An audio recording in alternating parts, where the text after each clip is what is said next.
పనికిరాని విదేశీ కరెన్సీ నోట్లను ఎక్కువ ధరకు అమ్మే ప్రయత్నం చేస్తున్న ఓ ముఠాను వలపని పట్టుకున్నారు హైదరాబాద్ పంజాగుట్ట పోలీసులు. 1986 నుంచి 89 వరకు బ్రెజిల్లో చెలామణిలో ఉన్న కరెన్సీ నోట్లను కేవలం 35,000 కొన్న ఓ బృందం వాటి విలువ కోట్లలో ఉంటుందని మభ్యపెట్టి 35 లక్షలకు అమ్మే ప్రయత్నం చేసింది. అయితే దీనిపై పోలీసులకు సమాచారం అందడంతో ముఠాలోని 5గురిని అరెస్టు చేశారు. పరారీలో ఉన్న మరో నిందితు కోసం గాలిస్తున్నారు.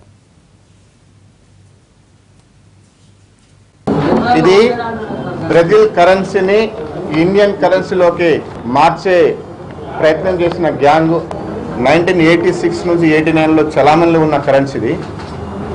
1986 నుంచి 89 వరకు చలామణి ఉంది, ఎంఐఎల్ క్రూజోడాస్ అని. దాని తర్వాత